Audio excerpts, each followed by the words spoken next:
Dear fellow Zimbabweans and our friends in the international community, for the last 30 years, Zimbabwe has experienced serious retrogression.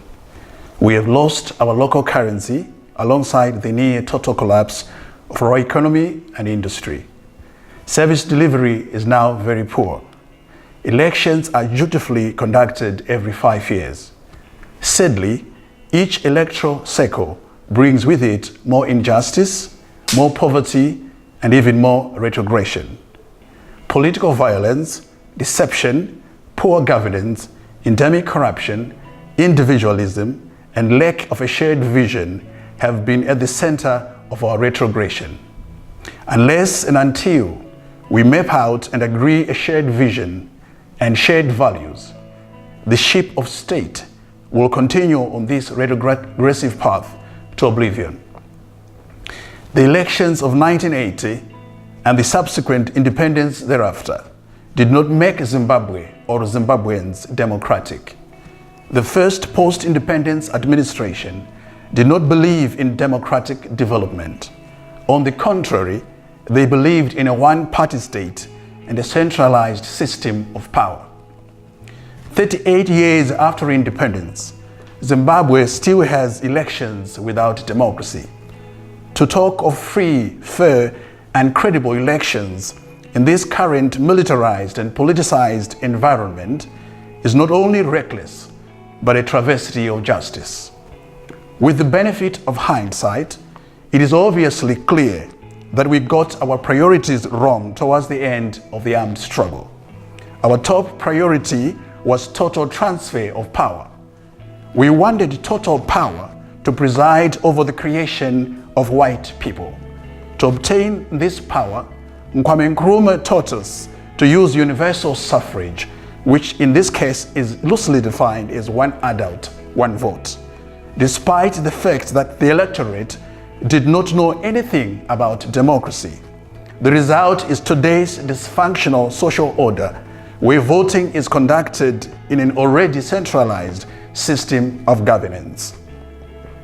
For us to really unlock the puzzle of Zimbabwe's retrogression, we need to understand the nature of post-independence electorate and what shared vision can be mapped for Zimbabwe and Zimbabweans, so that the candidates standing for electoral office meet the standards of democracy. We need to ask what constitutes being Zimbabwean and figure out what happened to the concept that cuts across every Zimbabwean tribe, the philosophy of Ubuntu. Oh no. Was Ubuntu completely destroyed by colonialism? What did we keep and what can be revived? When did we get possessed by the demon of individualism? As a predominantly Christian nation, what kind of Christian practices exist in Zimbabwe? And how does worship style influence the electorate? What structural and administrative challenges need to be addressed for the electorate to understand the governance they need? Overall, we need to create a new social order for democracy, justice, and good governance to prevail. Before we talk of democracy, it must be said that generally most Africans do not understand the concept of a nation and nation building. Neither do we understand the principles of public service, servant leadership, and the love of neighbor, or if you like, patriotism. We have neither been taught nor groomed to practice these fundamental concepts and principles. The mindsets of most people are at individual, family, clan, tribal, or even religious level. We need a paradigm shift in our mindsets that adapts these new concepts and values, coupled with systematic training on the ethics of democracy, public service, and stewardship. Foreign direct investment, FDI, is good. However, let us be very clear. FDI does not solve the problems of Africa's identity crisis, poor governance, endemic corruption, and injustice. Charity begins at home. Thus, let us begin the new era by building a firm foundation of truth, justice, and constitutionalism.